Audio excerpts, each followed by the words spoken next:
Dans plusieurs villes de la Côte d'Ivoire, les médicaments se vendent dans les rues au même titre que les fruits, les vêtements ou autres articles.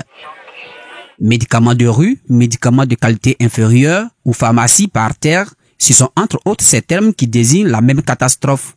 De plus en plus, les habitants y ont recours, exposant ainsi leur santé. Les gens font recours à la pharmacie par terre parce que c'est un peu plus moins cher que la pharmacie qu'on connaît tous.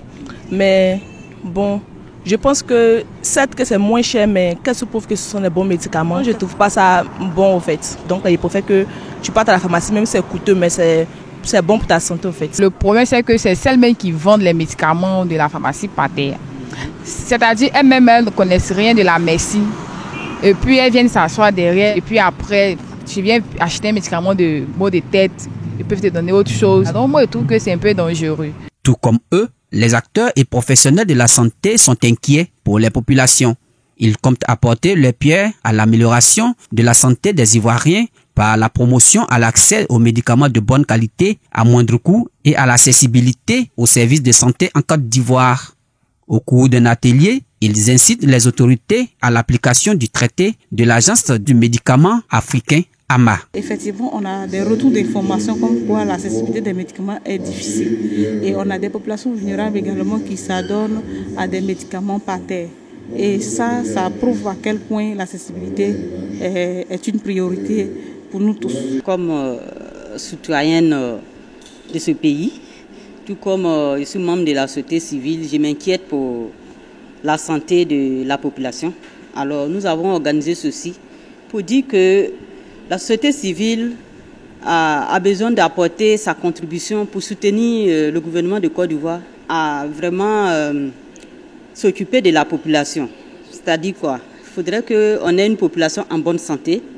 Étant donné que nous avons une population très jeune, alors l'affaire des médicaments ici, il faut que la Côte d'Ivoire, avec un bon nombre d'Africains, ait sa propre industrie de médicaments pharmaceutiques.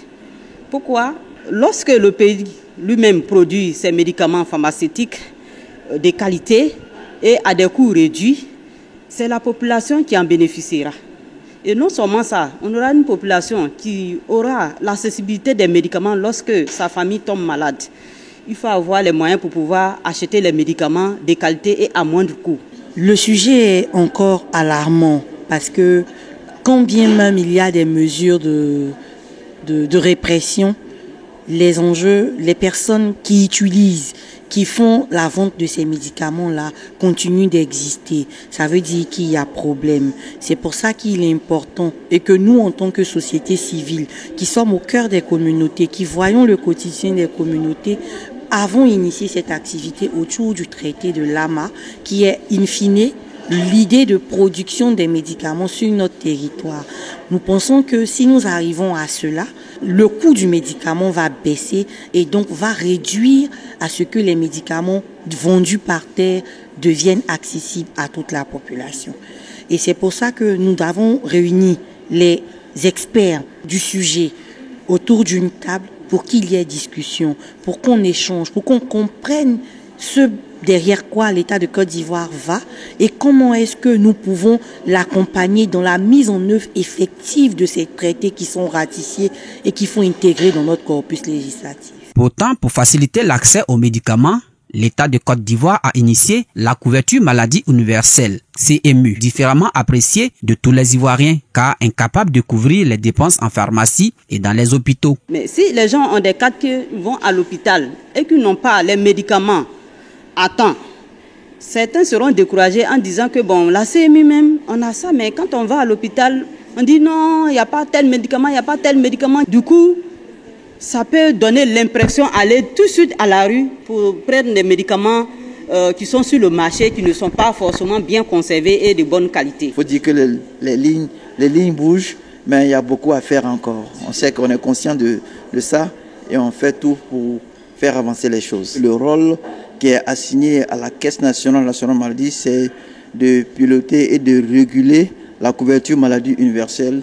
L'un des objectifs essentiels reste l'accès de nos populations à des soins de qualité et à moindre coût. Et nous remercions déjà toutes ces autorités qui ont pris part à cet événement. Et déjà, ça montre déjà l'engouement, la volonté de tous ces acteurs étatiques à pouvoir participer au processus de développement de la Côte d'Ivoire. Ce plaidoyer vise à terme à favoriser la motivation des décideurs étatiques clés à la mise en œuvre du traité de Lama en Côte d'Ivoire. Il vise également à favoriser l'accessibilité des soins de santé de qualité pour les populations hautement vulnérables, créer un environnement propice à la santé publique et lutter contre les médicaments contrefaits.